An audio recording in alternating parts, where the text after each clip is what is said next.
showing up tonight. We've got a fairly heavy agenda. I'm going to make my report real short here.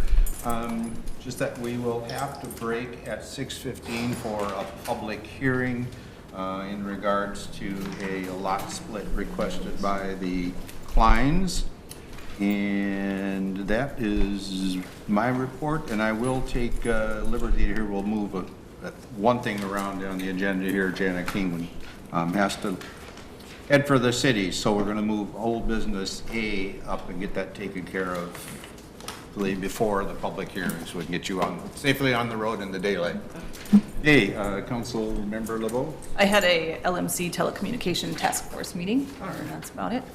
All right, Councilmember Hertzberg. Today we had a property negotiation board meeting.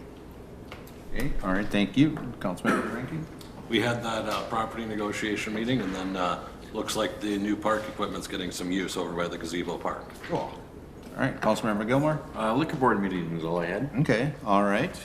Anybody staying active? That we'll move on to, we don't have any department head reports, so we'll move on to our consent agenda, which are the minutes from those two meetings. 2019 September 9th City Council meeting, the August 19th Planning Board meeting, and then the vouchers on page 2 totaling $154,775.83. And approving a request of Ron Bergen and Brad Melhop to attend the Minnesota Section AWWA Central District 38th Annual Operator Training on Wednesday, October 16th. That's the consent agenda. I'll move to accept. Second. Motion by Hertzberg, seconded by LeBeau to approve the consent agenda. Discussion? Not all in favor, aye. Aye. Opposed? None? That carried. All right, then we have Janet King here, who has been working through Bolton and Mink. They linked her up with us in regards to our downtown redevelopment, and she has a presentation here on phase 1 of our potential doing something downtown. And she has a PowerPoint. We can get that linked up here. Okay, there we go. Thank you, Renee. I'll just start with a little overview of the economics of downtown and a little context for Paynesville. Your population growth has been about 8.6%. The county growth has been about 18.5%, but still for a rural area, you are showing some respectable growth. Your school district population is about 6,200, so that's really often considered kind of a critical market. Where do people come to town? Well, they often come where the kids are going to school, and so that gives a more realistic perception of what the trade area is. What's really remarkable about Paynesville is your strong daytime population. It's very exceptional. And that's due to your strong manufacturing base and your employment in healthcare and the schools here provide a strong employment base. As you can see, you have over 1,350 people coming in and only about 731 leaving, and you are retaining about 400 some people in the community. So that's pretty strong performance for a rural community.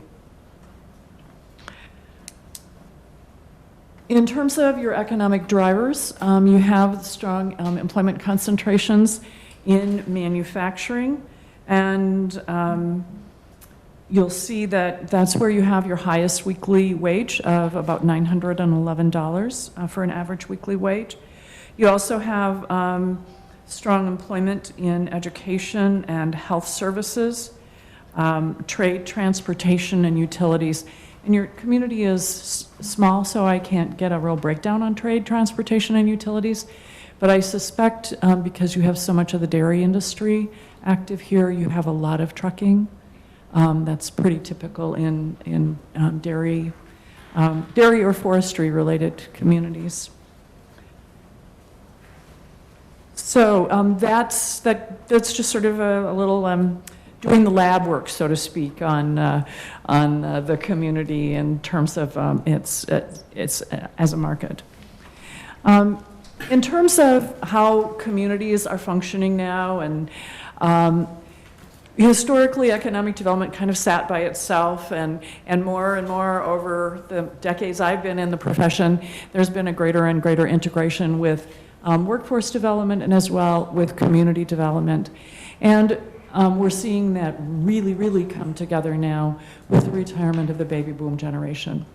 With so many people retiring and not enough workers available to replace those who are retiring, there's a tremendous competition for talent nationally. You, I think, are fortunate in that you're still in a relatively economically healthy part of Minnesota, but you know, communities like Alexandria, which are healthy communities, are struggling for talent. So communities have really upped their game. A community like Mankato, the community leaders there realized that for the companies in that community to be able to attract talent, they had to up their game. And they really did in terms of the arts community coming together and making sure they had a lot more amenities that they didn't have, say, 15 years ago.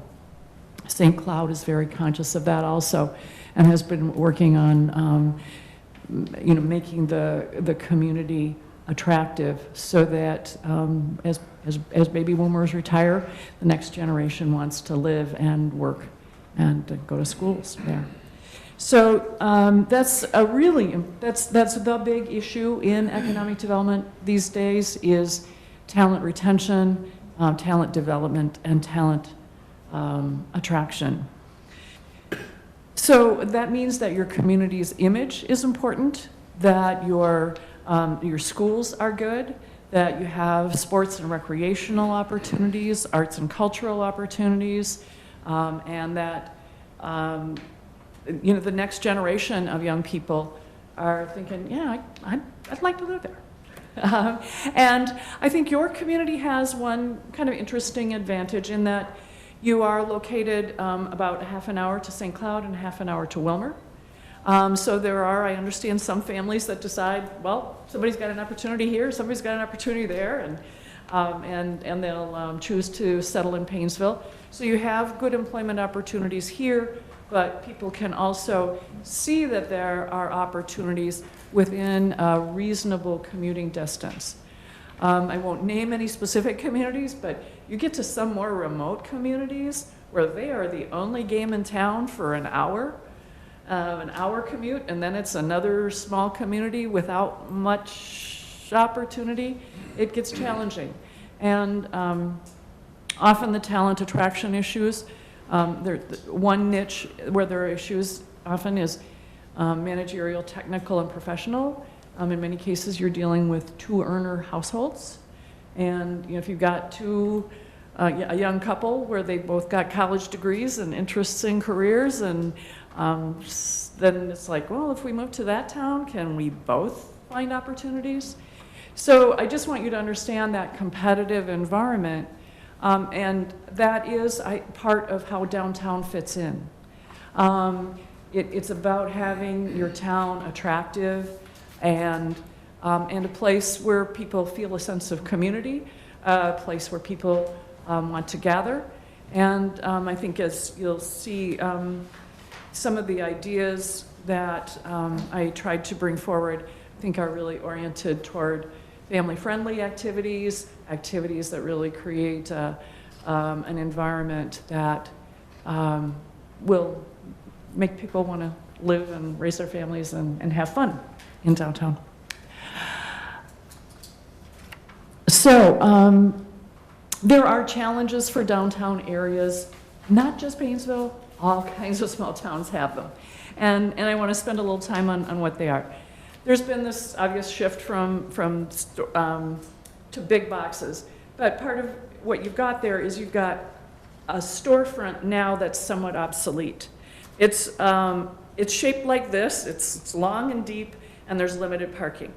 You know, the contemporary retail format is a big box surrounded by parking. So how do you use those potentially obsolete storefronts? Painesville's done an exceptionally good job of using them for professional services, business services, insurance, salons, realtors, that kind of business. And one thing that's good, eye clinic, dentist, chiropractor, one thing that's good about those folks is they generate enough revenue, they provide enough rent, so if it's a landlord, the landlord can do long-term maintenance and short-term maintenance and keep that building looking good. If it's owner-occupied, they probably have a lot of pride of ownership and they keep it looking good. Where you start running into trouble is when you have situations where you get property owners who may be absentee, who maybe the kids have inherited it, and there's, you know, 4 kids trying to figure out what to do with grandpa's store. And then one kid takes charge and makes some bad decisions on tenants, and, you know, and then everybody lives with that.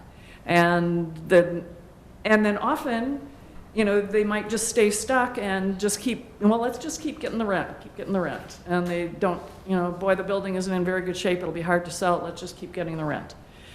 And then finally, it's time for a new roof, and do they have the money for the new roof or the new HVAC?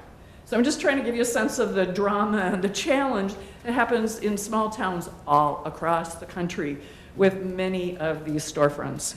And so communities face this issue of property ownership, vacancy, rental rates that might not be sufficient to pay for the new roof, to pay for the new HVAC system, to pay for the ADA, the Americans with Disability Act upgrades. And one of the problems is that the problems that occur with one property affect adjacent properties, properties across the street. And you don't want to get that cycle of decline going. You want to keep it up and going up. You don't want to have, it can almost feel like an infection of dysfunctional properties or underutilized properties. Downtown Painesville has some important strengths. You've got the location that I mentioned earlier. You're about 30 miles away from St. Cloud and Wilmer, which is, it's nice to be that far away. It means that you're going to stay probably pretty healthy in terms of daily, the goods that people want for every day, the convenience goods. So that would be grocery, pharmacy, lumber, hardware.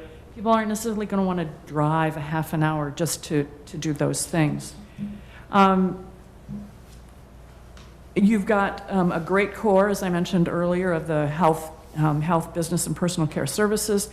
You've got some good traffic generators. Your license bureau, every time I'm here, it is rocking and rolling. That's down the hall. You've got the library, banks, post office, the meat market, some of the small shops, the coffee shops and restaurants. Those generate that retail traffic.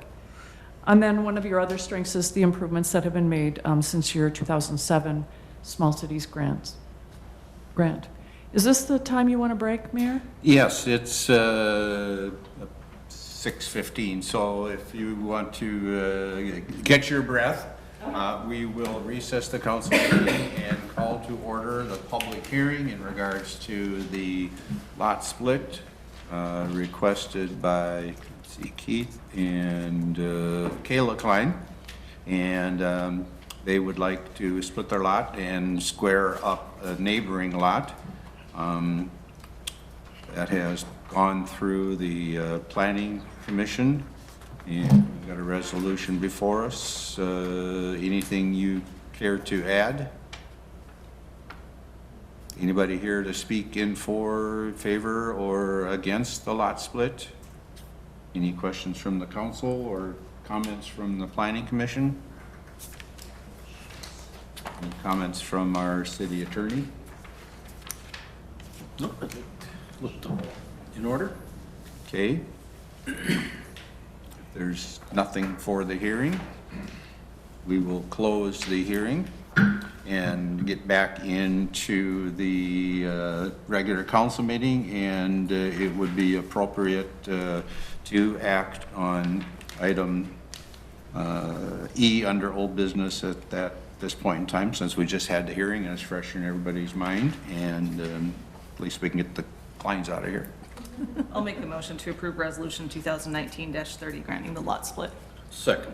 Motion by LeBeau, seconded by Rinky to approve resolution 2019-30 granting lot split. Discussion on that? Hearing none, all in favor, aye. Aye. Opposed, none. That carried. Is approved. All right, thank you. One of our shorter hearings on record. All right, now we're back to report on the assessment from Jana.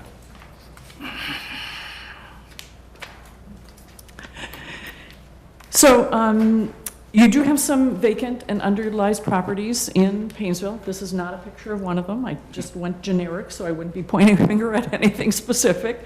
But you can see how that affects the energy of a district and the image of a district.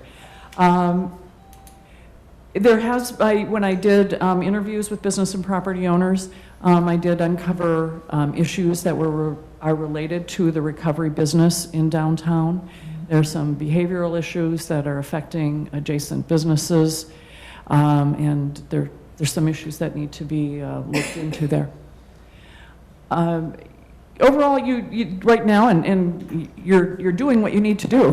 You're looking at doing a strategy and trying to work this out and build the organizational capacity to affect downtown revitalization.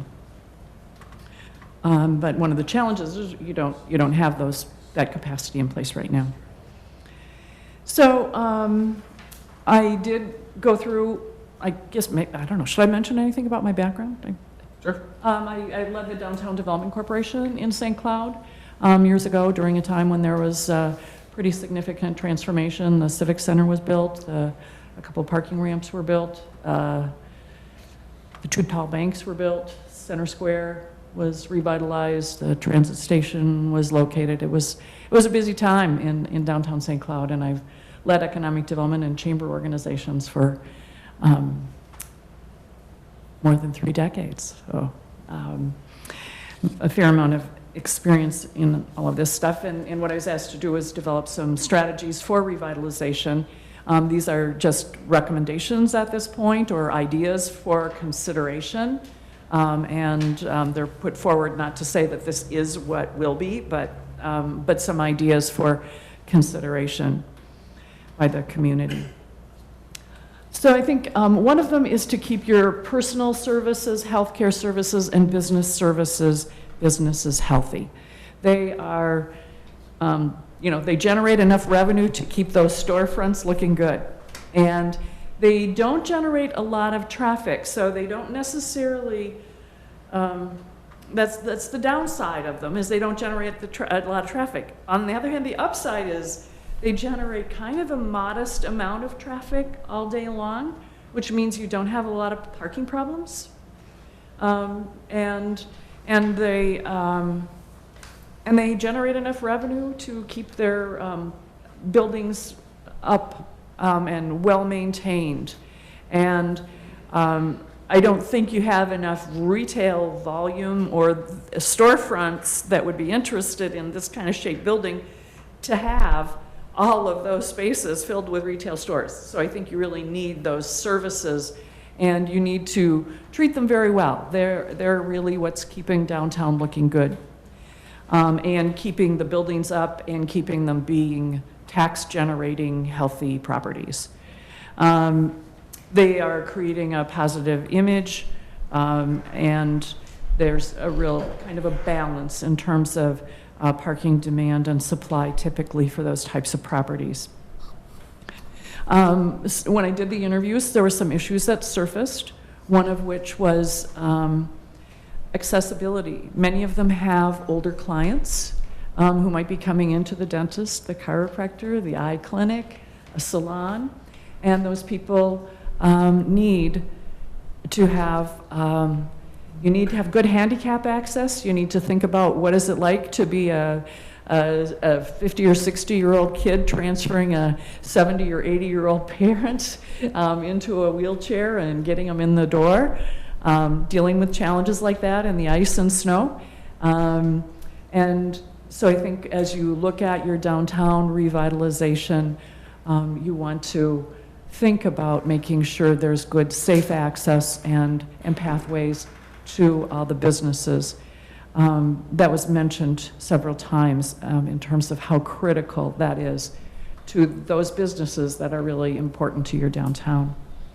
There were two cases, and given how many interviews I did, it seemed significant. Two businesses were concerned about the fact that their rear property lines were not being respected, and some maintenance issues, and that's certainly something that needs to be, where I think they could use some city support so that they aren't having feuds with their adjacent owners, and making sure that ingress and egress is respected. And I think these, the folks who own these businesses and or properties could be great participants and great boosters in downtown revitalization, and engaging them would probably be very productive. Your library generates a lot of traffic. It's a great asset and has apparently been active since, was it 1903 or something? It's pretty cool. It is a traffic generator. It's a positive, family-friendly activity for people of all ages, children to elderly. It's a really great asset. They've done a good job at this library of addressing emerging needs in terms of internet. She explained that they're putting in new printing capacity because for a lot of people don't print very often, and then their printer ink dries up, and so just some really practical, real life kinds of things where they seem to be listening to people and responding to those needs. There's also challenges in many parts of Greater Minnesota with broadband service in rural areas, and kids having challenges doing their homework or needing to go to McDonald's to upload their homework at 11 at night, things like that. So particularly for rural kids, libraries and computer access and internet access is becoming more important, and I'm seeing that transformation in libraries in many rural communities across the state. And they seem to be doing a great job of paying attention to that. They've also brought in gallery and makerspace, and they're engaging people. You know, so people for a little while were going, well, what's going to happen to libraries? You know, we just get everything on the internet. We don't need libraries anymore. But the good libraries are adapting, and they're providing technology for people in rural areas who don't have it. They're providing, and maybe not everybody can afford to have it in their home, and they provide that to people. But they're also emerging as an important place for people to gather and to engage people in arts and cultural activities. And again, your library seems to be at the head of the curve there in terms of having the gallery and the makerspace. Their current space is too small. And they would like to expand. They could serve as an arts and cultural anchor for downtown, which would be a great kind of wholesome activity for downtown, and a great way to bring people to downtown for activities that engage them in a really constructive way. Where you would locate a library, an expanded library, is a very important and strategic decision, because what gets co-located above it or next to it, how you park it, all of that stuff should be done very thoughtfully and carefully if you would choose to go forward with that. There is the potential to get some state funding for that, and also there's been some philanthropic interest expressed in supporting that.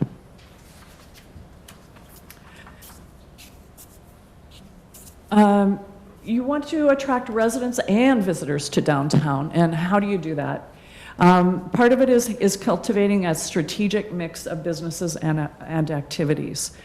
I had occasion to get to know the owner of the Galleria Mall in the Twin Cities, and as we walked the mall, he explained that he would spend hundreds of thousands of dollars to move one tenant closer to another tenant, because of the impact on sales when you have one business near another. That's how it is in malls. They are really, really, really, really strategic about who is next to who and who is across from who. That's very difficult in downtowns where you have independent, and I want to underline and capitalize, independent property owners and independent business owners. So you don't have that control that anybody has in a mall. Everybody's independent. But if you can get property owners and business owners to share a vision and move in that direction, then property owners see that it's in their enlightened self-interest long-term to start, maybe not have this business right here, or maybe have a different kind of business there. And you can't, it's very difficult to do, but you can, if you share a vision, you're more likely, you'll get further down the road. And that's why, you know, your library and what you locate near it can be a part of beginning that strategy. Expanding dining and entertainment options was mentioned several times. Enhancing local food options was mentioned. And I think the kind of exciting idea is to create a dairy interpretive center for Painesville. There are interpretive centers all over. So you go to Ely, they've got wolf and bear. Cross Lake just got loon. Wabasha has eagle. Grand Rapids has the Minnesota Forest History Center. And, you know, I worked in Morrison and Stearns County for a number of years, Todd County also. And at least this is dairy country. And I think people need to understand about cows and, you know, getting the milk from the farm to the processing plant and what comes out the other end and how the industry works. And that could be an opportunity to bring school groups in. It could be an opportunity for tourists to be coming to the community. And might be something you could partner with AMPI to do and to bring downtown. And more on that later. You've also got the opportunity to renovate the theater. Maybe, you know, I don't think anybody knows when that might happen. You know, you've got a property owner, and property owners do what they will with their property, but eventually there are, you know, if you've got it on your list, sometime, you know, it's going to become available.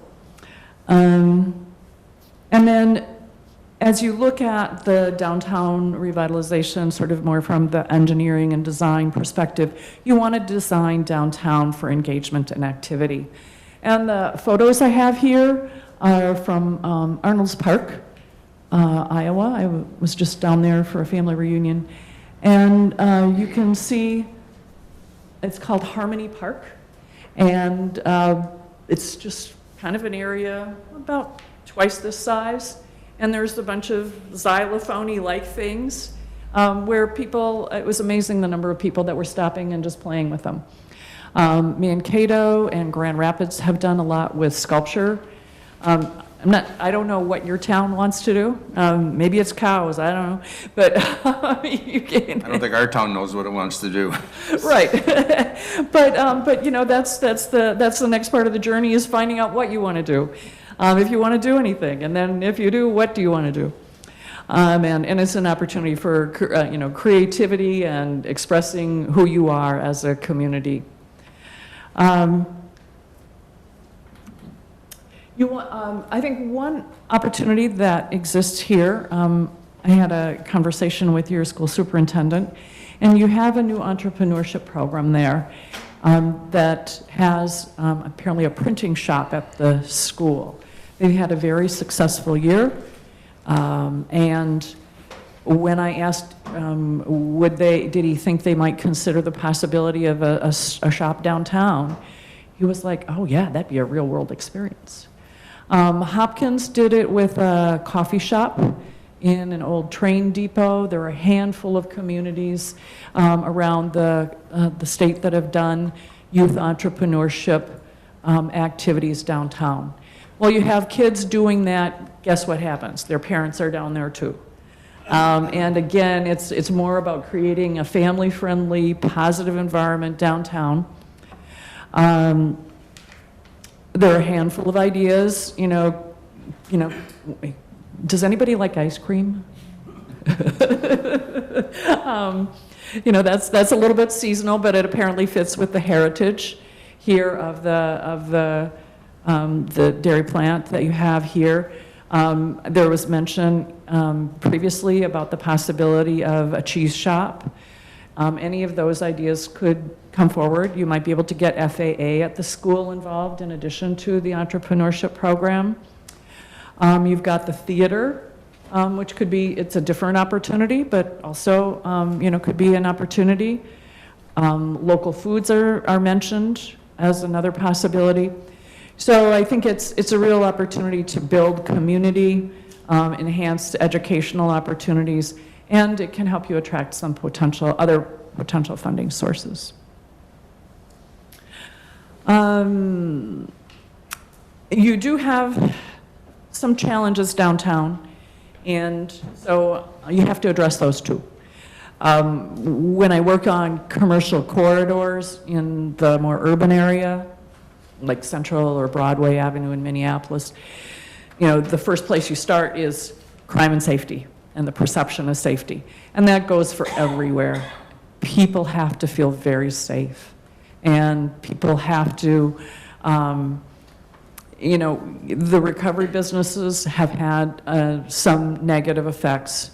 Sometimes there'll be, a dozen people kind of gathered on the sidewalk, and does that feel safe to everybody to walk through, I don't know. But, and there have been some very specific issues raised that are affecting specific businesses that need to be addressed.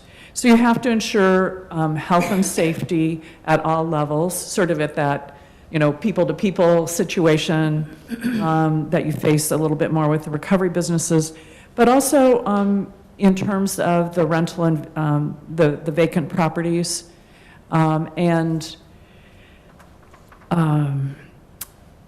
I shared several vacant, the report I provided shares some vacant building ordinances. You get property owners who just sit on a building and it starts getting moldy, and they might be, opening it once a week or once every 4 months, or then not at all, or those kinds of things. And they become real dead zones in a downtown. And they can become mold hazards that can creep to adjacent buildings. They can become fire hazards. And so communities have adopted vacant building ordinances to address those. And, if you're one of those kids that's, inherited a property and is just sitting on it, getting gigged by the city every 6 months with an inspection and a few issues, starts motivating, like, oh man, we gotta get rid of that thing. and that's what you want. Even I just did some work in Edina, and you really need, that's a great market, but sometimes, just because of family dynamics, people will hang on to buildings forever, and, you just see them going down and down and down, and then somebody comes in and does beautiful things with them, and you want to stimulate that renewal process through just a little bit of regulatory pushing. What you don't want is you want to stop that cycle of decline. Because when a building stands vacant for a long time, pipes burst, you get rodent issues, maybe the roof starts leaking and nobody notices, and then pretty soon you've got a demolition issue, and then there's asbestos, and then they go tax forfeit, and, You don't need that. You want to keep that building stock good. You want to stimulate people to turn it over and keep it up.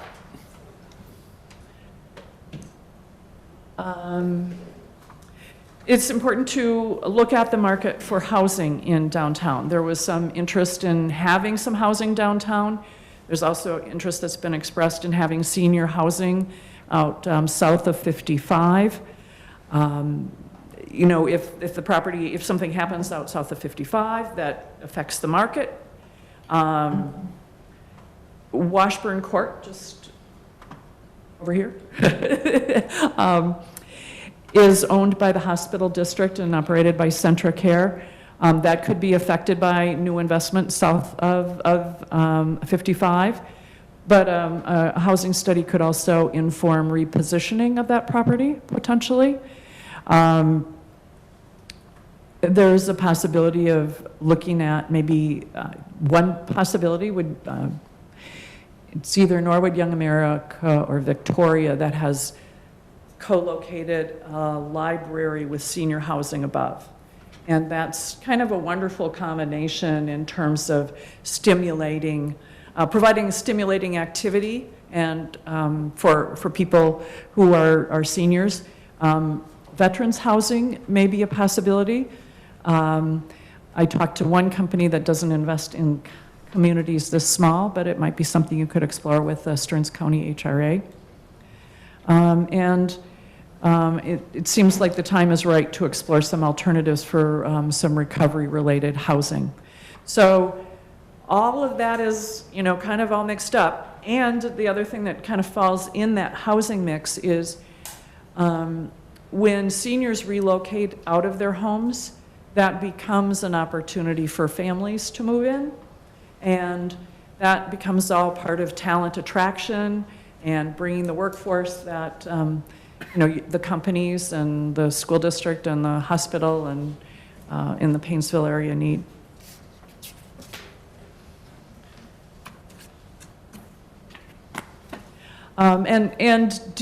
The city, it's good for the city to do these kinds of market studies, because then you really understand if a developer comes to you and says, gee, I need help with this or that. You'll at least be able to look at the market study. You've got a great partner in the Stearns County HRA now and they can, you know, help you look at the numbers and figure out what makes sense in terms of any development support that might be needed, and provide some support on, you need those market studies to win on grant applications. So important to do that. Establishing a downtown revitalization task force or organization can be an important way to build consensus and draw on the talents of people in the community. I think it's really important to engage property owners. I will, because they make strategic decisions about who the tenants will be, and they make long-term investment decisions in those properties. You also want to engage the business owners. You want to engage residents. You want to engage other civic leaders and stakeholders. You want to have diverse representation. The biggest problems I've seen were in Minneapolis, where groups of all residents decided they were going to tell the business and property owners what to do with their businesses and properties. And guess how to make a business or property owner mad? You know, they would just say, you don't understand. And they didn't. So you need that dialogue. So residents can voice their opinions, their hopes, and there's also some reality like, nah, that just doesn't work financially. It can't happen. And, or that could happen. Great idea, thanks. So that's the kind of dialogue you want to stimulate. There's the Main Street model, which is an official program that requires you to hire a full-time staff person. So that's a little challenging. But the other thing to do is understand the Main Street principles, and I think I outlined those in my report, which is have an engaged group of business and property owners, identify your economic niche. And you have a strong niche in service businesses, but I think you have some other opportunities to become a center for people to gather. And then you design your marketing and promotion around what your economic niche is, and you design your appearance around that. And then, you address any issues that need to be addressed with regard to safety, health, and those sorts of things.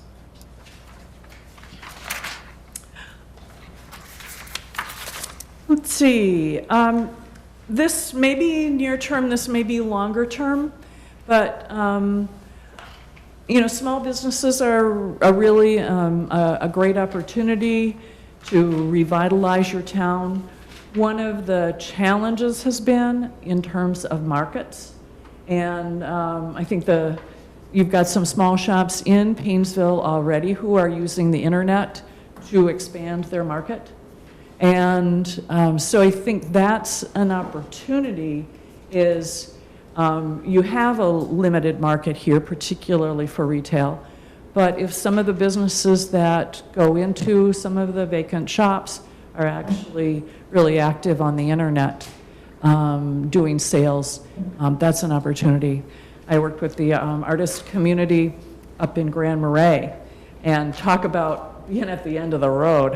They're really at the end of the road. And the artists love winter because it's quiet and hate winter because it's quiet. And they love the opportunity to be productive. And one of the things they're looking at doing there is forming a cooperative so that they can do some joint purchasing, but then they also plan to share shipping services, because as individual artists, it's just really a pain to have all the stuff to keep doing that. And so they're looking at a variety of ways in which, as artists, they can cooperate. And then there just are resources, at 30 miles away from St. Cloud and Wilmer, you could probably get a small business development center here to have satellite hours once a month or once every 2 weeks or something. I don't know what their volume would be, but you'd probably just need to provide an office. I know Brainerd provides that in Cambridge. I don't know how often, but they do that, and it's a really great resource to support and stimulate small businesses and entrepreneurs in the area. So, any questions on the report? All those ideas. Yeah, probably several questions floating around. One thing that is fairly prevalent in our community is, we have to do something with downtown, and, that basically comes up pretty much on a daily, daily conversations. We've had maybe, I think, 2 or 3 attempts where we've had kind of a concept first, rather than going through some of the steps that, even in phase 2 here, you talk about, involving, the property owners, residents, community leaders, business owners, and then developing some kind of a, strategy there. And then after that, then you get into actually concept plan, once you've formulated what you want to do. We often joke about around here that we don't really know what our identity is. We've made several attempts, and I think we're such a diverse community in, especially economically with, different aspects, that it's hard to find an identity that, you can, pin your, tail on or whatever and say that's who we are. Okay. The one thing that kind of concerns me is that, because it's such a prevalent conversation piece here about doing something in downtown, you want to do it right. If you do something, when you do something, you want to do it right. You don't want to spend bunches of money, time, and effort, and then find out you did it wrong. So going through the process, which you outline here in phase 2, I think would be, worthwhile.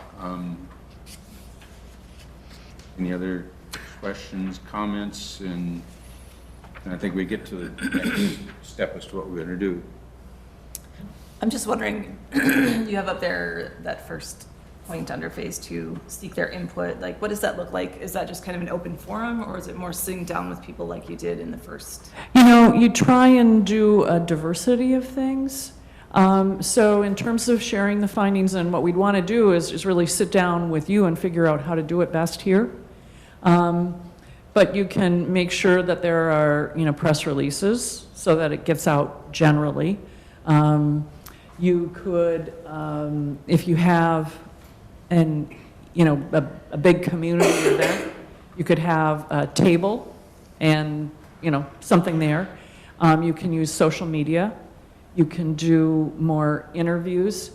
You could do a broader survey, you know, and have a link where people participate in a survey.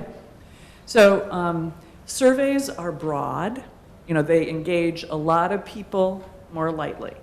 You could have focus groups of property owners and talk to them. You could have focus groups of businesses, and I've done some of this already, and talk to them. But I think you want to, you could do a survey of customers. So the store owners and the business owners could be doing surveys. So we really want to talk about how do you think engagement will work best? And there are a lot of choices on that menu. And I think by building that engagement, you get the ideas, you build the platform for decision making. And then what you do, so the process is to get more input, then to develop some alternatives and say, you know, and that would involve, you know, Bolton and Mank drawing some things up and saying, well, what if we did this on this block? Or what if we did this over here or did that? And, you know, and then get people's reaction to sort of concepts. And they're probably just real rough sketches at that point in time. You can do charrettes where you actually kind of spend a day with people drawing and talking and coming up with alternatives. So there are a handful of different planning processes, and we'd really like to sit down, you know, Bolton and Mank and me sit down with you and figure out what does a good process look like for Painesville. But overall, the process would look like more input than what are some options that reflect that input. Do you think a dairy interpretive center should be sketched in? You think that idea is crazy? You know, should the library be sketched in? What should things look like? And then those once you have those alternatives and people get a chance to say, I like this from this one, I like that from that one, I like that from that one. How about if you put those three together and create another drawing? And then you identify a preferred alternative. And then phase 3 is really developing more detailed cost estimates and deciding, you know, yes, we want to go for the library and here are the funding sources for that. We want to do this and the funding sources for that or that. With an obvious starting point of helping the buildings and owners that are there keep from going down that spiral, do you have thoughts on where you draw the line and say this building has just gone too far, it needs to be raised? You know, and then assuming that it has, do you think it's better to just leave it as a green space or put something else or encourage something to be built in its space? You know, your building inspector and you know, other people are really going to be the ones that have to decide where that line is in terms of whether it's worth rehabbing or not, or the property owner themselves. And in terms of, I forgot the second part of your question. From a redevelopment standpoint, does it make more sense to have a green space or like a pocket park, or to have that redeveloped into? You know, I think that's really site specific. You know, some of them might make sense as a pocket park or a throughway. If you have a need for, you know, maybe mid-block for people to come from a parking lot and have a sidewalk cutting through and then going to businesses, you know, in a way that's going to be accessible, that might be you might say, yes, that one should stay green. You know, another one you'd say, geez, we don't want to lose the tax base. You know, we need the tax base to make this thing work financially. So you don't want to, that's all part of the design is how does this work financially, and are you got to consider it kind of parcel by parcel. How long does phase 2 take? Chuck, what do you think? Be tough to get it done in 6 months, but you wouldn't want it to take a year. You know, kind of right in that, you know, because by the time we figure out what you want to do, and then you have to, it just takes something like that 6 to 9 month, you know, or 7 to 10 month range, something like that, I think. And then, you know, you run into summer and you don't want to have, you don't want to have a public meeting in August, you know, because you wouldn't get attendance, or you run into Christmas and you're like, well, we have to shut it down for a month, and stuff happens like that. You can tell I've done this for a long time, can't you? Well, I'd like to say thank you for your presentation tonight. I think a big part of what we as a community need to start doing is changing our narrative about our dying downtown. I mean, based on the things that you put together here, I think we actually do have a pretty lively downtown, not without challenges and problems, but I think that responsibility, that's something we can start with now. Mm-hmm. Yeah. Yeah, and I think, you know, when people start getting energy around, wow, you know, we're going to do this project. They're called in our business, they end up being called catalyst projects, because you know, something like a cool new library stimulates, wow, well, downtown isn't going to be dead after all, and it's this upward spiral. You know, if you keep having one more vacant building or one more moldy building or one, you know, then nobody wants to invest, and you start getting the downward spiral. But you start turning it around and having things look better and have a cool project, and then the spiral starts moving up. And that's where you want to go. Mm-hmm. It's really important tax base, and it's really important to your image. Do you have a proposal for phase 2? Yeah, I guess Jen and I have talked a little bit about it, and, you know, given the scope of it, especially when you get into the public engagement portion, what we'd like to do is I can work with Jana to have a sort of a scope put together to make sure it would meet what the council and city staff are looking for in that next phase. You know, we don't want to come forward with something that exceeds what you want to see or doesn't, you know, because that public engagement portion could vary quite a bit. So if the council wanted to look, we could certainly put one of those together. I can work with Jana to get something put together.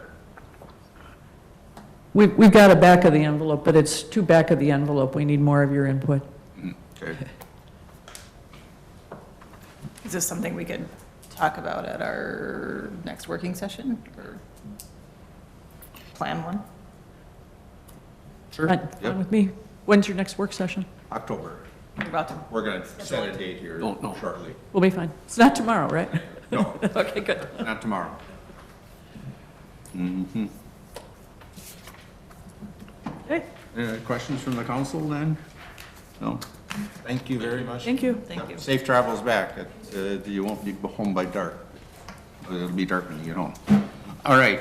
Then back up to new business. Item A, Recovery Center. Let's get back up here to home. And since it is National Recovery Month, we have let's see, May is here. Yes, please. Otherwise, we can't hear you. I'm pretty loud. Well, thanks for coming. Thanks for allowing me to come. I had reached out to the city in regards to, like you said, it is National Recovery Month, and as a business owner in recovery, it's my obligation and responsibility to inform the public and the people who serve our public about the importance of having people in recovery. It is not addiction, so it's very important to make that distinction. A lot of people think that recovery is addiction. It is not. It's rehabilitation, reform, and change, and moving out of the lifestyle of addiction and becoming healthy members of society and productive individuals who are doing better things with their lives from where they've been. So unfortunately, addiction is the #1 leading cause of death in the United States right now that is a preventable death.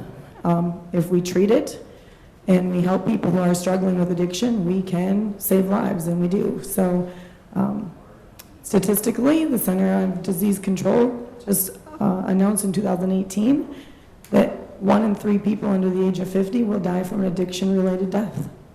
Whether being killed in a car accident by somebody under the influence, being involved in a fight in a bar or a party, dying from the disease itself or the overdose or the complications of it. So I've committed my life to helping people. I'm a social worker first, chemical dependency counselor second, and mental health therapist. And so I don't want to get onto the soapbox of gun control in the United States right now, but I do as a mental health therapist, because I don't believe it's the guns killing people.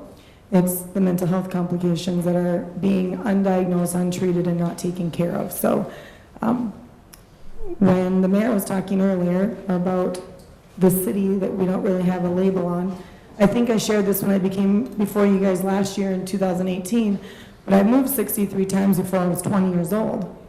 And I moved because my dad was an alcoholic and we lived in poverty. And I saw a lot of cities. I lived a lot of places in a lot of states. And I love Painesville. And I say that with my true, genuine heart. It's a good community. And so when you say you're not really sure, I would tell you that if I had to name this city, I would say it's one of the hardest working cities I've ever seen. Everybody here works. Everyone works for the betterment of others and the community and the city. And it has always impressed me. So those are one of the values that I teach at my program is you have to work. You have to volunteer. You have to give back. Most people in addiction have been taking in every way, shape, and form. And so if people have questions about anything that we do, I would be happy to answer them. If the city does, I would be happy to answer them. My cell phone is public. It is registered with the Board of Social Work as well as the Board of Behavioral Health, so anybody can access me anytime. And that's about all I have to say, I guess. Are you open to speaking to different groups? Like, I'm thinking, like Lions clubs or, service organizations or things like that. I spend a great deal of time already traveling. Yep, I speak at the schools, the senior center, Rose Center is having me do those, anything. Any organization, any family. Even sometimes families are like, hey, can you come out to my house and just do a little lecture on this? I'm like, sure, no problem. So I've been to homes, and that's not an intervention service, although I do that too. But sometimes people just are like, hey, I don't know really what you do. Can you explain? So yeah, anybody, and it's free. So day or night, weekends. I'm the only therapist that's ever works weekends. Nobody understands how I works on this too, but unfortunately, this field requires 24/7. So. Are you in town? You're in town here on a regular basis then, right? Every day? Daily, most of the time. Otherwise, I have staff here. I have 3 staff that live locally within a few blocks of the office. And then my son Alex and I are both social workers and counselors. We both live in Litchfield, but I'm up here regularly. May, do you want to mention your program that you're putting together that the rain took out on Saturday, but you're working to put? Well, the community connections. Thanks, Renee, for mentioning that. Maybe back up just a little bit. It's kind of I know I'm loud. I overmodulating try here. to tell you I'm I loud. think Renee was trying to turn the volume down, but it wasn't. Okay. So mental health wise, research is showing that society as a whole, from children to seniors, are becoming disconnected. And I think everyone in the room will agree with that, right? Between emails, text messages, voicemails, I mean, there's really not a lot of human contact. So we've created a thing called the Community Connections. Our goal is Recovery Center will sponsor the event, which means we'll organize it, we'll put up the money to do it, location, etc. But we want everybody in the community to get involved with it, and it's open to anybody. You can participate in it, help with it, utilize it. We had set up a car wash this Saturday, but it poured rain all day, so we got a natural car wash. We were there, we were all there with our vacuums and our window rags, and I owned a detailing shop for a long time, so you could have had a really good car wash, but it didn't work out. This month, we're gonna be doing a Halloween costume contest kind of thing, and jack-o'-lantern contest. And any of the money that's raised, it's gonna be free will donations at every event, so people can just donate whatever they want, whether it's a quarter to, you know, whatever. And the money will alternate between going back to the community center / food shelf over here, or to the Painesville Endowment Fund with Lou Lewis. I've already made contact with her, so we'll donate the proceeds every other month. It'll alternate between, so. It's not a fundraiser by us, it's just a community event to get people engaged, get people out in the community, to raise the money and give back to two very, very important things that give to this community. You know, they get depleted pretty quickly.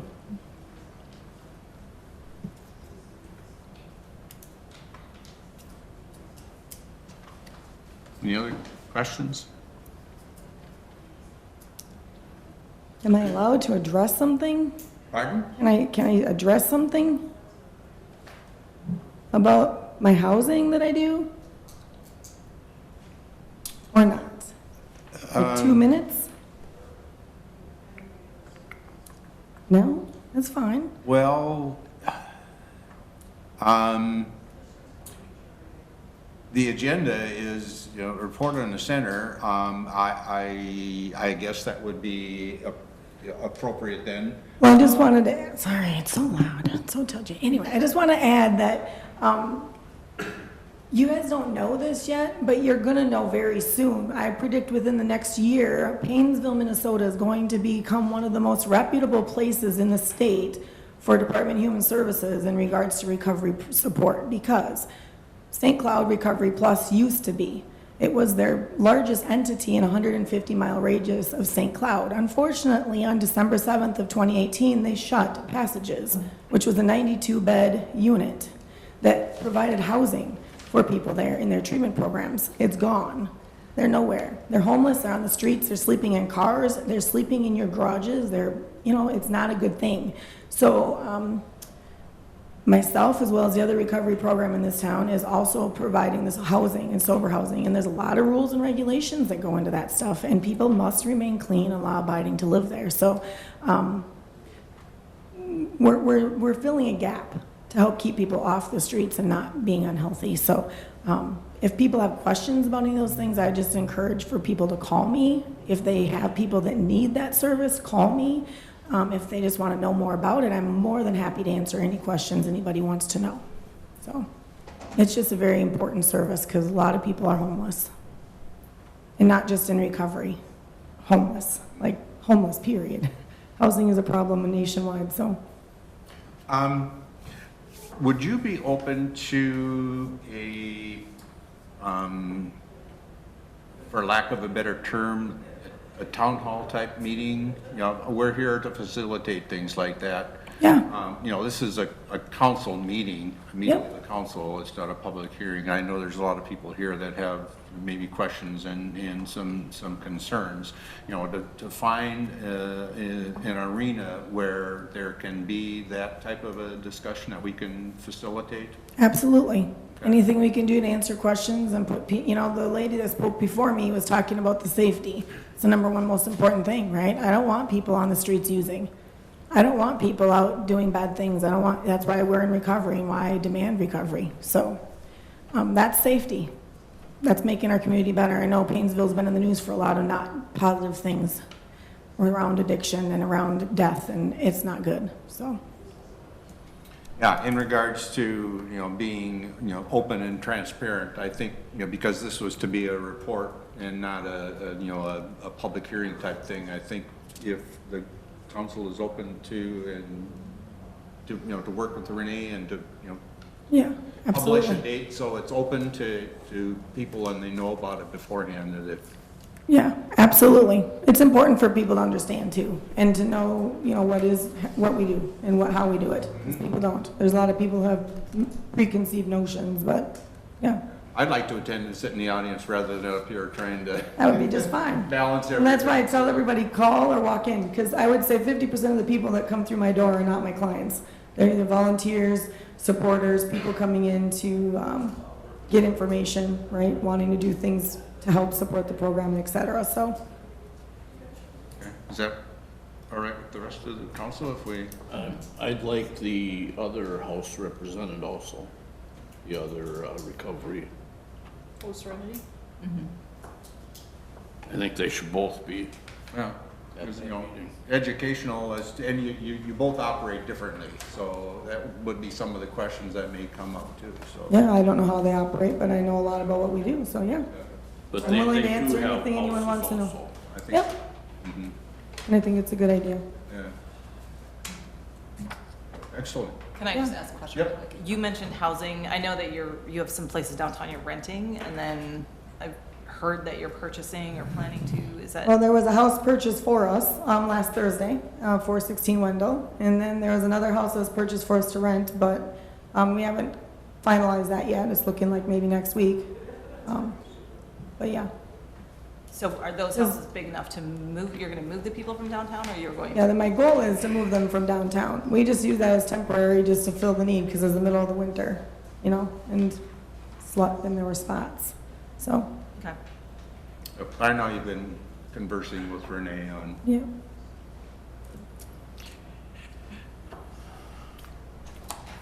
Anything else? Thank you Thank you. very much. Thanks, mate.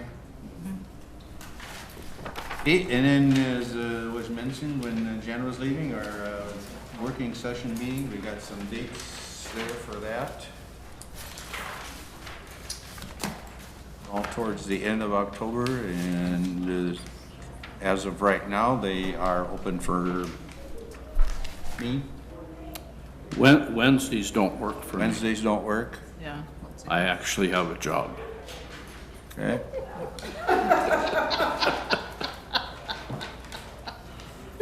Well, congratulations. I have to. But you're retired. Well, I can't. So Tuesday, October 29th would work fine for me. It's good on my end. October 29th, 6 PM here in council chambers. Is that, how are these dates 5. confirmed with the other township and the school board? We haven't confirmed with them yet till we got a date from you guys. Okay. There's not like a school board meeting or anything that night. Okay. We did check the school board agenda. And the township meets the same night we do, Okay. so it should be an off night. Okay. So our thought was we would meet at 5 for the community meeting, and then go into your regular working session at 6, 6. like you did back 6 months ago. Yep. Is there a motion?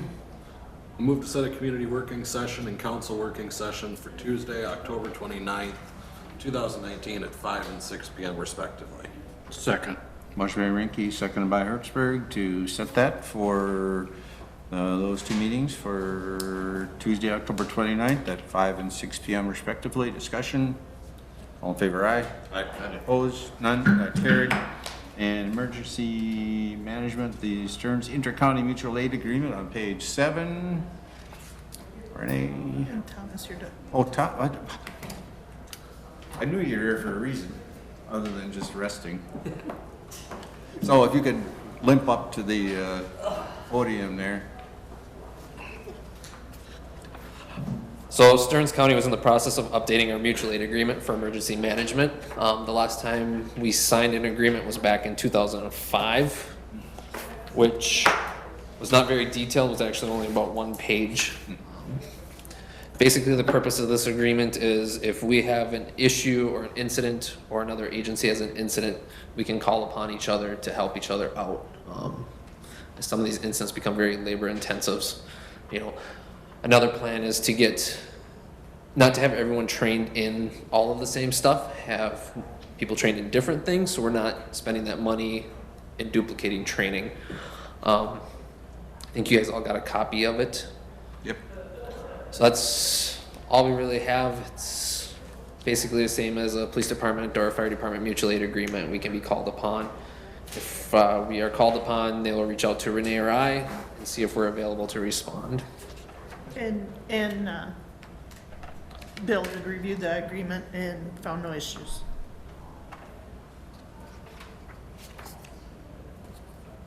I'll make the motion to approve the Stearns Intercounty Mutual Aid Agreement. Second. Motion by LeBeau, seconded by Rinky to approve the Stearns Inter-County Mutual Aid Agreement. Discussion? Yes, sir? This doesn't cost us anything unless we're utilized. Correct. And the only time we can bill is if it's an incident over 8 hours, and then we'll bill FEMA, or we'll bill that agency who will reach out to FEMA and other state funding to reimburse us for my wages or whatever we send. Okay, all right, proceed to vote. All in favor, aye? Aye. Opposed? None? That carried. All right. And then moving Thanks, on. Tom. to Item D, something that is gonna cost us some money and eventually save us some money, the Xcel Energy Lighting System analysis and results and the suggestions from there. Mr. Mergen. Okay, thank you, Mayor. Xcel Energy, as the mayor stated, has a rebate program.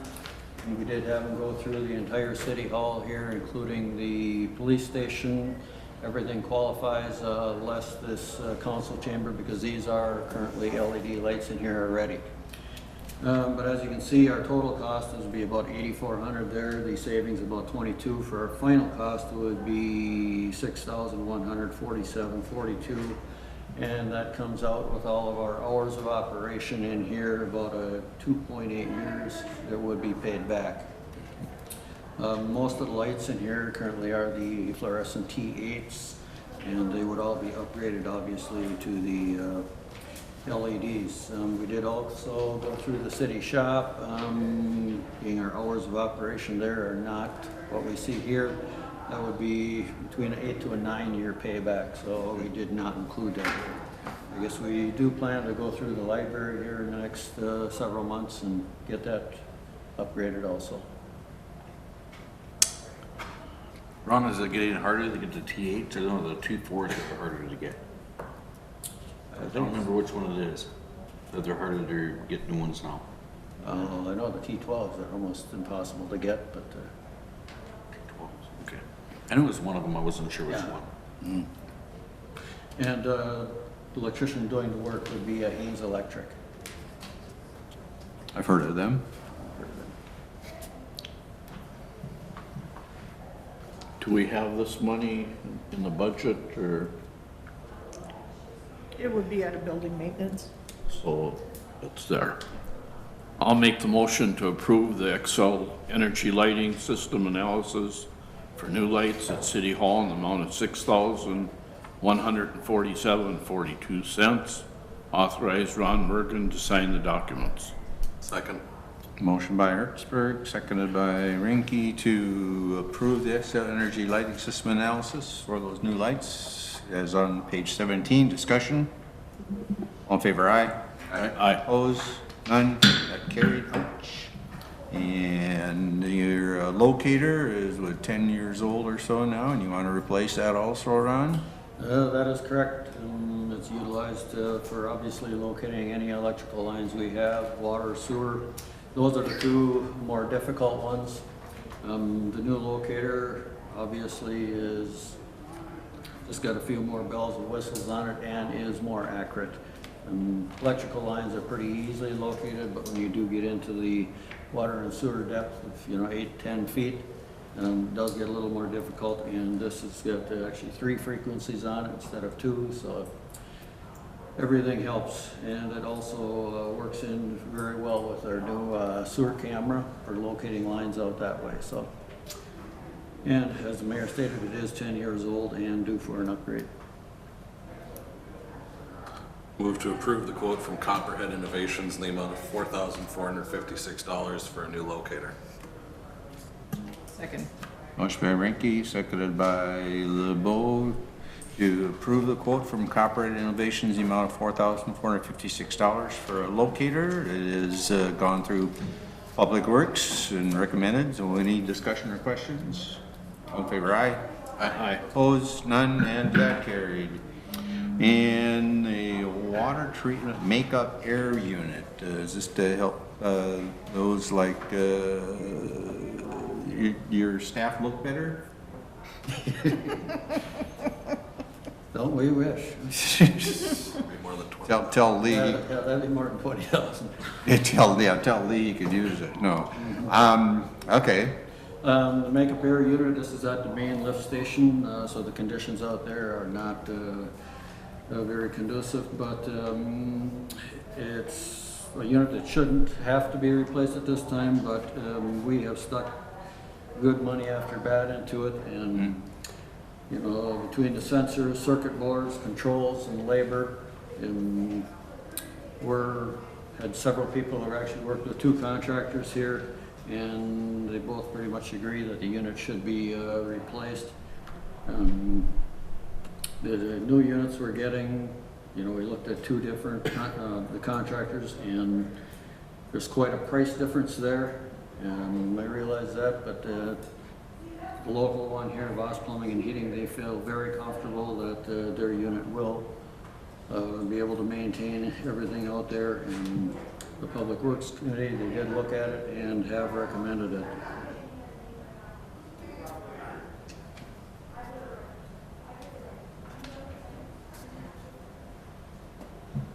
I'll make a motion to approve the quote from Voss Plumbing and Heating in Painesville, Incorporated, in the amount of $21,800. Second. Motion by Gilmore, I think that was your first one, and I seconded by Hertzberg to approve the quote for Voss Plumbing Heating, amount of $21,800. Discussion. All in favor, aye. Aye. Opposed, none, that carried. And now, on to another department, speed detecting signs. And the chief will give us a verbal report on that.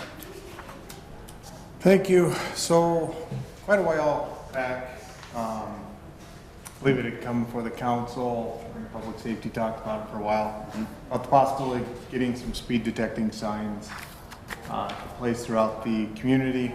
I finally had an opportunity to reach out to a couple different vendors and get some quotes for those.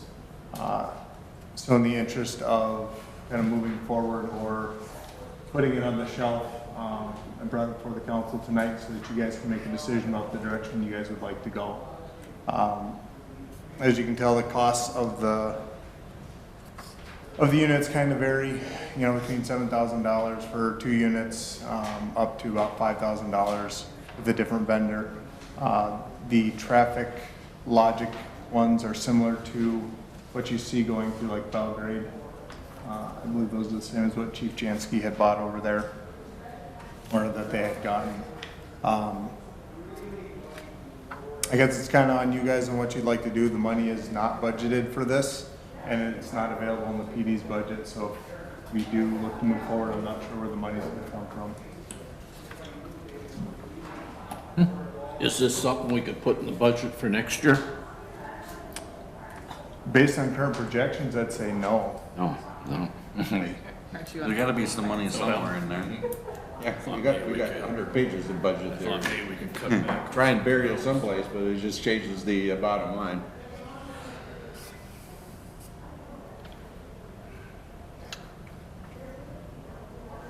Well, I don't think it's something we have to have if we don't have the money. Agreed. So I suggest we bring it up sometime when we do.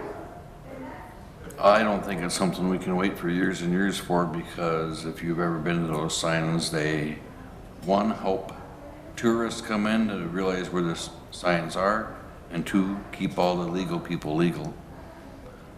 Just because you're coming through town, someone starts blinking at you, you automatically slow it down, so it's a pretty safety-orientated piece of equipment. I do agree they catch your eye. that work really good in Cold Spring, Grand Lake. There's one by Belgrade now. There's another one, where did they go on last week? By Kimball. Are they, just question, I see them, all around. Where these are stationary ones, is that correct, Chief? These could move. Oh, these could move. Okay. Basically, the way these are set up is they're set up on a, like with a photo sensor with, at least the stocker one for sure has got a backup marine battery with it. I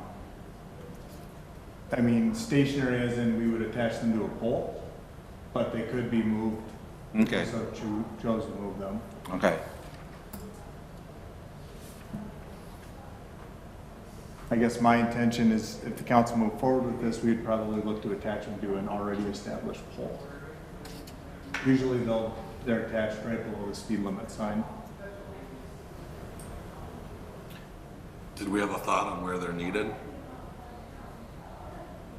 I think initially we were talking about out on 55 coming into town 55 coming down over by the Lutheran Church and over by at the other end. John Deere on coming in on that road, like two of them. Another nice one would be if you're gonna move it around, going out of town, because the 30-mile-an-hour speed limit switch now. Either coming in or going out in both directions, over by Cronus Tire. Did you look at the the price at all of the ones that are like on the little trailer with the wheels where you can move them around? Briefly. They're spending. They're more expensive? They've got about an extra zero in there.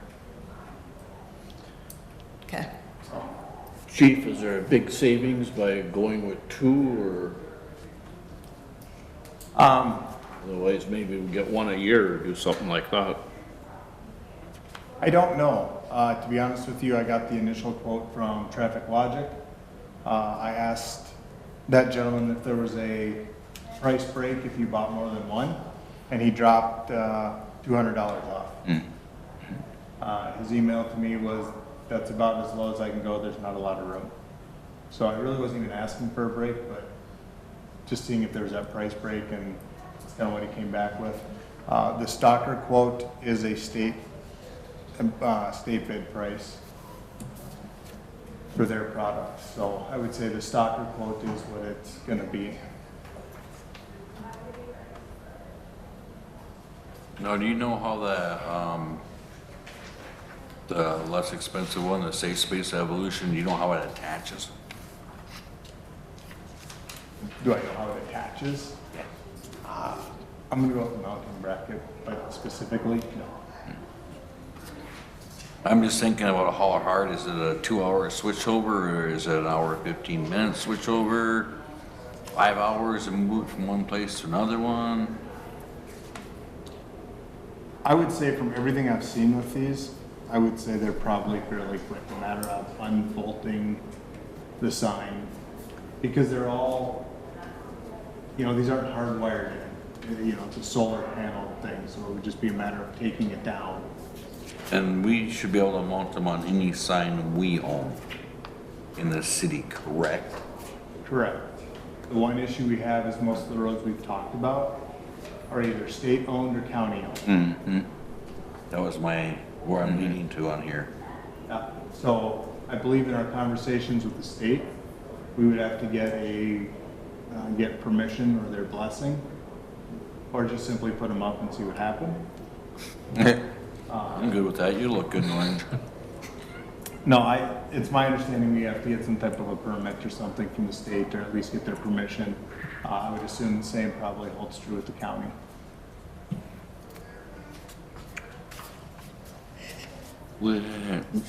Maybe we should get permission before we purchase. That representative who came here from Minda and spoke, I thought he kind of, Well, if you want to do that. there's more than one Poland. Yeah, and then that Monday he retired. He's not there anymore. But we have it on record, right? We do. I'm ready to bury this thing yet. I know that I do pay attention to them when I am going through communities that do not know stringent their or how out in full force their officers are. I do know that when I'm coming down Lake Avenue and there's a car parked along by the church there, I do slow down. So maybe that would be a place for the Crown Victoria when, and I know one community that had a police car. That works, yes. Had a police car that they set, it was in the parking lot of a, like a restaurant or something as you got off it was a 4-lane highway, it wasn't an interstate, but, it was noticeable, it was, but, there are ways. You could put a, Hairdryer in the front. put a dummy Barney in there. Yeah, it had a mannequin in it. See if you borrow Chuck Cushels. As far as grant options, I don't know how many of those have been explored, or would there be like early next year, any of those that might be a possibility? As of right now, I'm not aware of any. I know Belgrade got some of theirs paid through, I believe it was a SHIP grant or something like that through Stearns County. I'm not aware of that being open right now. I don't know if this would qualify for the safe routes to school, since we have a crossing on 55. Yeah, But it seems like that would be worth asking. yeah. Well, and I believe this originally came up during the discussions about the remodel and what we were gonna do on the roads there in the school, designation of school zone and that sort of thing. I guess I haven't had a chance to talk to Chuck to see if we've made any progress on where we're at, if it's an issue with the school or where we're at with that whole process. Maybe they could budget into their expansion. Yeah, like I said, I'm not ready to bury this yet. If we can get a couple of these other questions answered about, if there is some funding someplace, or if we can put them where we want to, would be a big concern. I'm fairly confident we'll be able to put them where we want to. I would be very, very surprised if, especially like where the county just moved the speed sign. Yep. I'd be surprised if they would stop us from putting a sign up. Yeah. Like in Yeah, most of the ones I've seen have been on county roads. And you see them on state highways. I mean, both Belgrades and Bruton's are on State Highway 55. Hokato's is too. Kimball's is on 15. It's just a matter of getting that paperwork to the state. I don't think they'll stop us from doing it. It's just a matter of doing it. Well, let's find out the process. Is there a way to borrow one from the county or state to see if its effectiveness out there where the 30 mile an hour just changed? Try out a trailer one for a couple weeks or something? I can talk to their patrol lieutenant. I know they do have a pole-mounted one that they will put out, just to kind of collect data and see where things are at. So their speed, it'll collect their data. I can see about getting that down and having it put on there. I know they've used it on 34 before, and they get complaints of speed out that way. So, can we table this till our next meeting? Get those questions answered? That works. All right. Since we've been talking about budget a little bit here, and we have the 2020 preliminary property tax levy. Staff in our budget and finance have been spending a little bit of time on this, right? Renee, we got a couple different Sure. numbers to look at here. So in your packet, there is a sheet that behind the one about so not just cutting expenses, but we also looked at proposing, and this will go to budget and finance in the first meeting in October, but also raising fees that we haven't raised in a long time. A lot of them are with the building, conditional uses, variances, lot splits. We are putting way more cost is in those than what we're getting at the rate we're charging. These are also the same fees, the same amounts that the township and Stearns County are charging. We also looked into increasing preliminary plats from 150 to 400, final plats from 200 to 500, making the residential demo, the over-the-counter permits, and mechanicals all $50 plus the state surcharge instead of $36.75 or $23. And vacations, we also are gonna recommend from $175 to $500. The next page that you got, and this might get a little confusing, this page here where it says forced, this is the numbers we had to get our budget at 12%. Budget and Finance is recommending to council to go in at a 12% preliminary due to the fact that we're $141,000 over budget yet. And 8%, that's the cap that you can go to. You can't go any higher. So they felt 8% was too low at the situation we're at right now. So they recommended going in at 12%. So we had to force the numbers to get to that amount. The next sheet that you have in your packet is where we are at right now. Actually where we are at. We are at a 20% levy increase right now. We have $141,000 that is out there that we need to find either revenue or cut more expenses. We went through the budget, Belinda and I and Jennifer helped with the revenue and the Budget and Finance Committee, and we were cutting everything from as low as $50. If it was any leniency, we cut it. So right now, the budget that you have before you, in my opinion, is close to unrealistic if we cut anymore. There is absolutely no buffer left, none. So the department heads, if we go with this budget, the department heads are going to have to watch their budget every month because it's gonna be a tight ship to stay within this budget. The biggest increase is a $110,000 payment for the street project. That is what's causing the most. Normally, we are about $30,000 and we go in unbalanced, but with this $110,000 increase in bond payments, and we'll need that money for the next 3 years. We don't have any bond payments that are dropping off until December of 2021. So we did have additional, I had additional personnel in there to help out at the front counter because the motor vehicle department, we haven't increased staff, but we have doubled our transactions in the motor vehicle department with the same, well, actually less staff than we had when I got here in 2006. But due to the needs, we cut that out.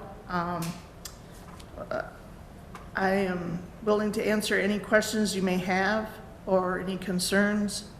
Budget and Finance will be meeting again on October 1st to go over all the cuts that are recommended and the the revenue increases.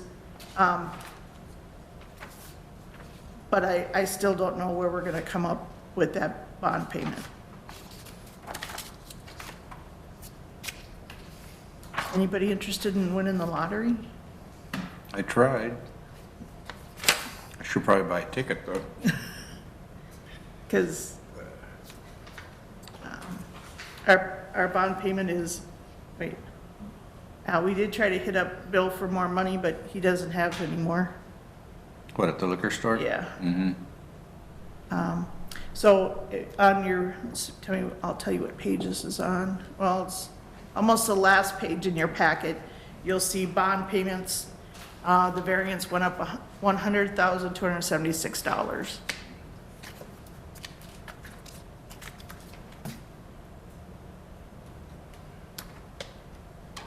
So the recommendation is to preliminary set the tax levy at 12%, and, which would be $7,777,000.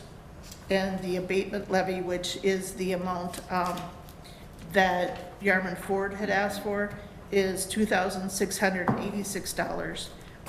The abatement money right now is being put into a fund because Yarmouth has not filed any of their paperwork yet. Oh, So, is there a deadline for that? well, they can't have the money until they file the paperwork, Okay. so. But I mean, where it would be They have 5. forfeited or? Well, they have, I have to look at I know they're have the abatement for 5 years, so. Mhm.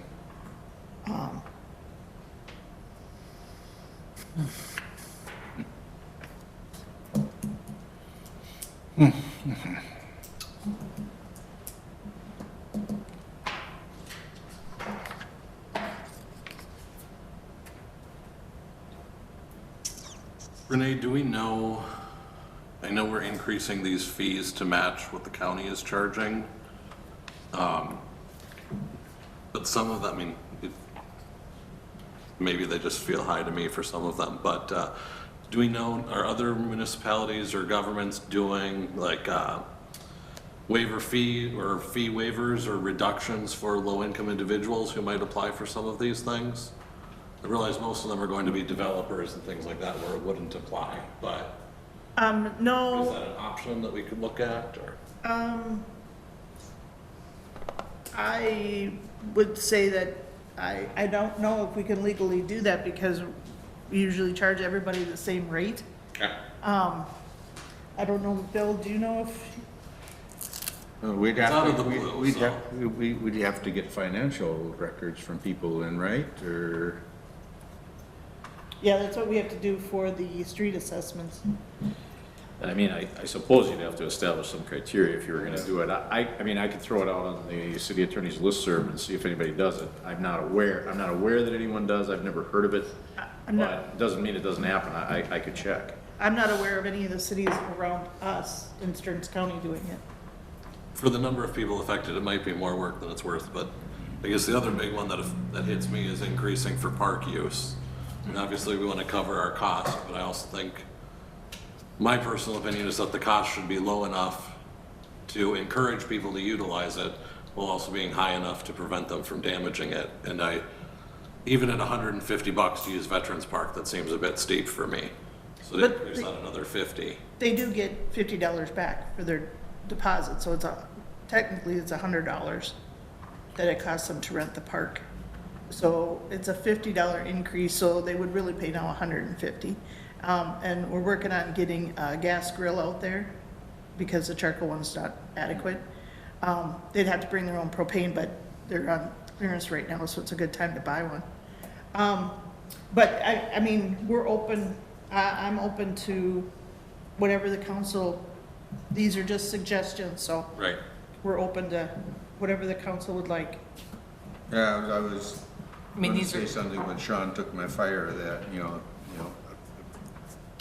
is, yeah, you do wanna cover your costs and maintenance, but it is there for public use, so to try and keep that as low as we And can. I certainly agree with variance and lot splits, and maybe that'll decrease the number of requests.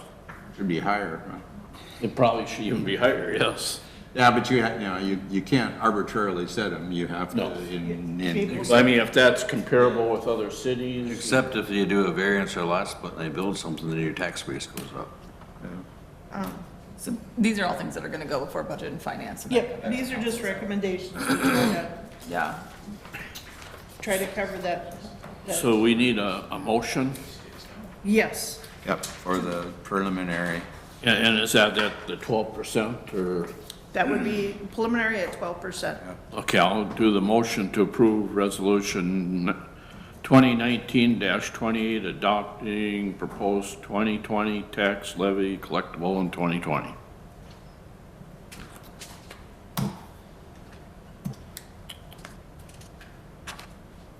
I'll second. Motion by Hertzberg, seconded by Ranky to approve resolution 2019-28 adopting proposed 2020 tax levy collectible in 2020. Discussion. All in favor, aye. Aye. Opposed, none, that carried. I suppose we should set the preliminary property tax levy too then. I'll make the motion to set the 2020 preliminary property tax levy at the current real and personal property, $777,000, the abatement levy at $2,686, and certify such to the Stearns County Auditor. Second. Motion by LeBeau, seconded by Hertzberg to set the 2020 preliminary property tax levy at $777,000 and the abatement levy $2,686 and certify such to the Stearns County Auditor. Discussion. All in favor, aye.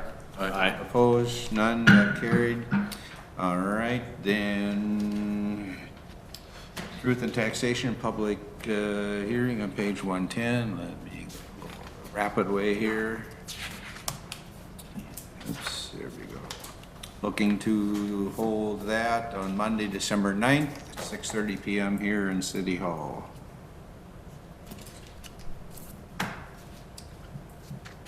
I'll make the motion to set the Truth and Taxation public hearing for Monday, December 9th, 2019 at 6:30. Second. Motion by LeBeau, seconded by Ranky to set the Truth and Taxation public hearing for Monday, December 9th, 2019, 6:30 PM. Discussion. All in favor, aye. Aye. Opposed? None? Carried? Oops. And we have a lot split request coming through here, and we're looking to set a public hearing for that on Monday, October 28th at 6:30 PM here at City Hall. Move to set the lot split public hearing for Darman Building Corporation for Monday, October 28th, 2019 at 6:30 PM. Second. Motion by Ranky, seconded by LeBeau to set that public hearing. Discussion. All in favor, aye. Aye. Aye. Opposed? None? That carried. And any update on our proposed wellness plans there? I am working on setting up, like demonstrations, question answer forum with, two of the providers. Okay. Last week didn't work for, reasons that we didn't have people, had personal issues, weren't in town, so. Okay. I will reach out to you and Alicia when I have those. Personal issues. I would say other commitments. Personal issues sounds pretty. Oh, you were gallivanting around the country, come on. Okay. No update on that. We'll have that on our next agenda then. And Chuck has had a chance to say something, but Ron, update here on the 2019 street and drainage report? Yeah, Either one? I can give an update on Okay. that. As the council may recall, back when we bid the 2019 improvement project, there was a bid alternate. It was bid alternate number 2 that dealt with the extension of some private storm sewer lines over in the Senex and Mastermark area. And the award of that was contingent on a bunch of documents being signed by the companies involved. And we are at that point now where the companies involved have signed their temporary easements as well as a private storm sewer agreement that basically indicates that we will install this main. And once it's installed, it's turned over to them for their maintenance and upkeep in the future. So in your packet is a copy of 3 temporary construction easements, one with Avon Plastics, one with WDR Properties, and one with Painesville's Farmer Union that would need to be approved, as well as a private storm sewer agreement between those parties as well as the city. In addition, when the project was awarded, all the bid alternates were awarded. Bid alternate 2, as I mentioned earlier, was awarded contingent upon all these documents being finalized and the industries agreeing to pay for 100% of these private storm sewer costs. And like I said, that has been done now. So in front of you on your desk, and earlier was a copy of change order 1, and it's really not a change order, but being that the contracts were done without bid alternate 2 in them, this would just add that bid alternate back into the project. So that's what the change order does as well.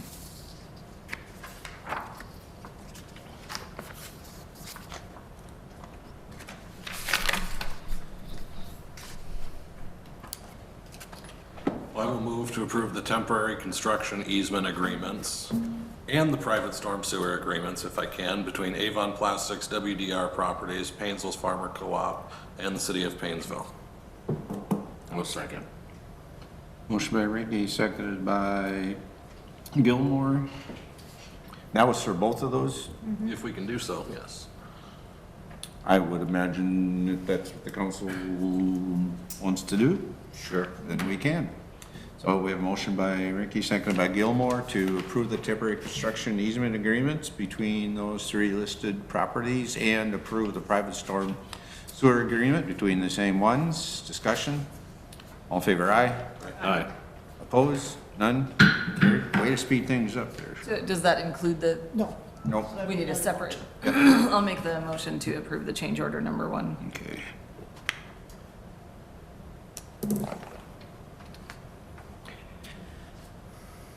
I'll second that. Motion by LeBeau, seconded by Rinky to approve change order number 1 to the 2019 street and drainage project. Discussion? All in favor, aye? Aye. Opposed? None? That carried. Anything else on there? Nope. Nope. All right, then, item D, the TIF 1-16, it's just assisted living, and we're down to page 111. Oh, no. 156. 156, I'm looking at the wrong. So this is, Jessica Green with Northland has been working, with, Igor from Ricky Noonan's office is representing, Mr. Opaz. And this is to set the public hearing, for establishing the TIF District 1-16, which would be for the assisted living apartment complex, off 55. Mr. Opaz did ask for a 28-year district. He did agree to a 20, because that is what we had done in the past for Ridgeview Townhomes and for the hospital. The hearing would be October 28th, 6:15 here at City Hall. Correct. Yes. And Jessica will be here for that.